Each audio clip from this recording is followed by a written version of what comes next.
now. Here to talk more about those efforts, COO of Just One Chesed, Joe Klein. Joe, thank you for the work you're doing and for being with us.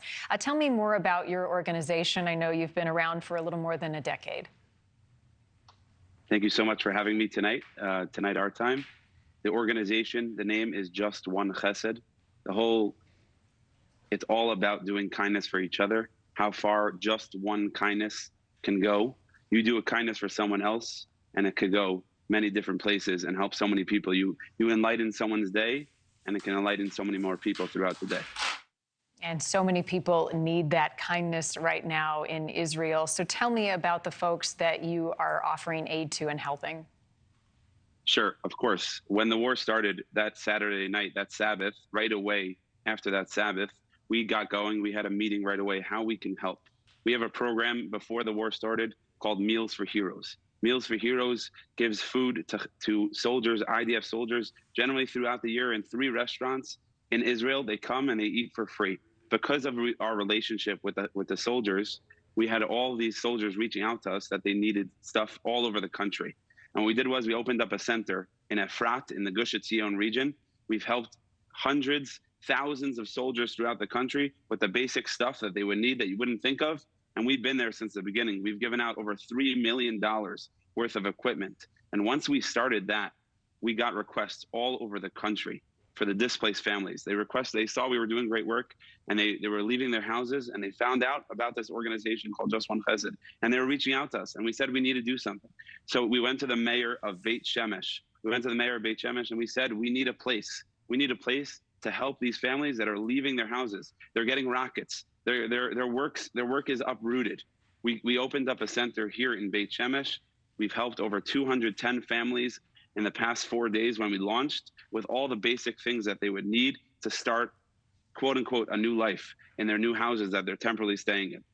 And as you meet with these families, some have very little, if anything. What is the greatest immediate need?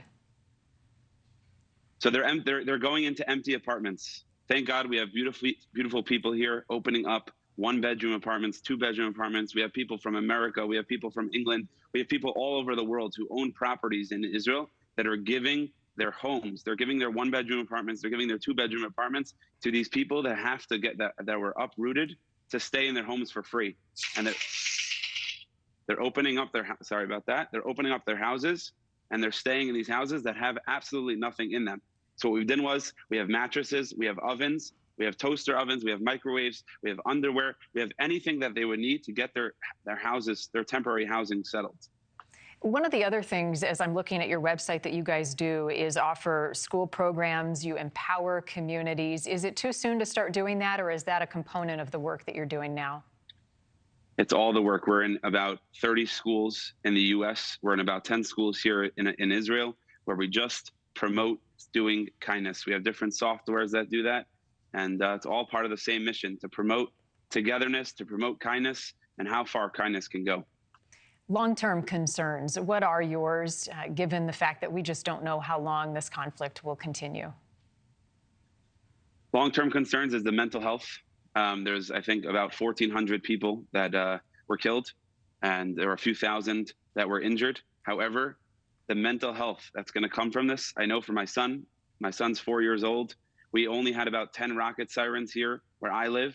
And every place we go, he says, is there a shelter? Is there a place we can go in case there's a siren? The mental health of the people that are living closer and closer to the border, I can't imagine what's going to come. I know people from the Yom Kippur War, from the 6-Day War, they've had trauma forever. So there are 1,400 people that were killed, which is horrible, but there's going to be hundreds of thousands of people that have mental health problems for the rest of their life and the trauma. Who have been displaced. And then you have the families who have lost loved ones, who witnessed the atrocities that took place, or who have family members who are held hostage. How have you been personally impacted meeting these people and hearing their stories? It breaks my heart. We had a woman come here today to collect some of the basic things that they would need. She said to me, they were in a hotel room because the government put them in a hotel room. She has 6 kids. She was in a 1-bedroom hotel room, and she said she couldn't do it anymore. So she ended up renting an apartment, and she has absolutely nothing. These are not rich families as it is. They're coming and they're poor as it is. Imagine you have to get uprooted from your house So she came and she was bawling. She was bawling that there are people that are literally from around the world. We have donors around the world that are providing the basic things for these families. She's like, we are one family. We are one family, and it's all about doing good for one another. Thank you for watching. Go to newsnationnow.com to find NewsNation on your television provider. And don't forget to click the red subscribe button below to get more of NewsNation's fact-driven, unbiased coverage.